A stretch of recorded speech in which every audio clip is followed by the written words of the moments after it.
It's Thomas Sunday. For those of you who were here for the week after Easter last year, you maybe already know that this particular passage is one of my favorites. I think it's extremely underrated and always has more, another layer, another perspective waiting for us. Every year, I think there can't possibly be another angle, another nuance, and every year I'm proven wrong. When I read the passage this year, I was thinking about all the things that it had made me consider over the past years, about the world, about the early church, about the examples that we've been given to follow, about faith. I thought I'd looked at it all. But this year it brought up something different yet again. This year, Thomas caught me off guard a little. It's been a tough year. I mean, think back to April 2021. This year, it made me take a look at myself. Thomas held up a mirror to me, particularly when I think about people I don't agree with on the big things and why. Because more often than not, my approach when that happens is to think that they're wrong and to hope that my logic and reason will bring someone else around to my way of thinking. And I'm sure the same is true for those on the other side of the argument. But more than the issue addressed here itself, that's a completely different sermon from another year. Thomas and the apostles' approach to disagreement made me pause. You could almost title this Thomas and Integrity.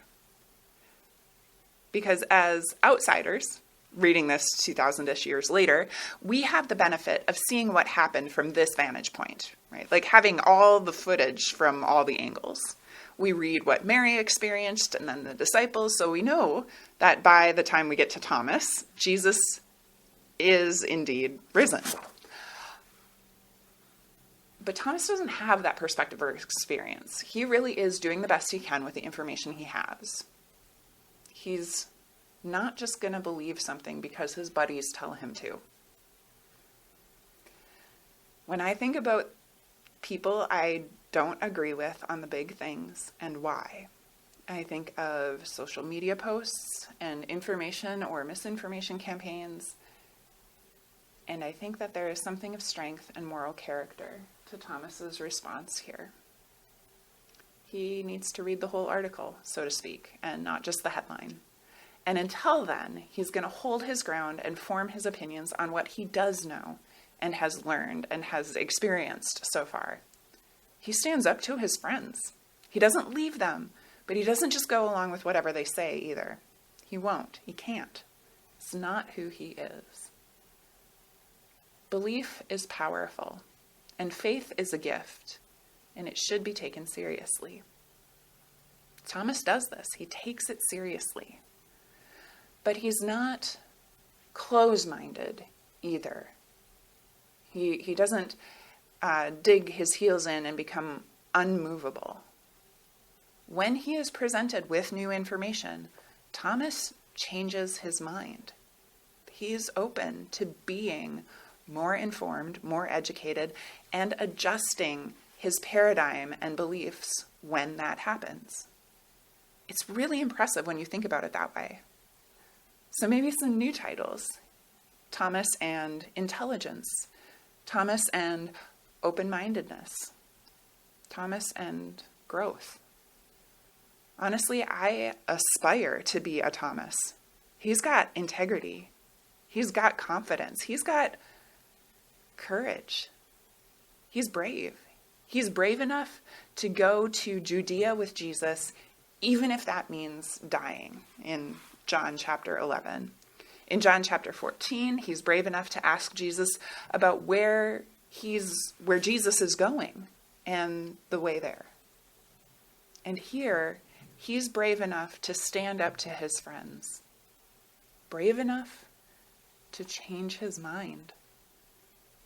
Doubting Thomas? I don't know. I think we need to fix that label. And this doesn't just go one way, right? If I'm hoping to be open to changing my mind, I expect others to be too. I don't have all the information about everything ever, but nor does anyone else.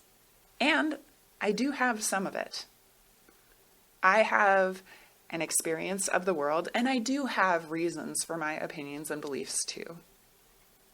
So I hope we all aspire to be a Thomas, to remain ourselves, but to keep an open mind, to not superimpose our ideas and goals onto another person's experience, and to be ready to let understanding more change our understandings.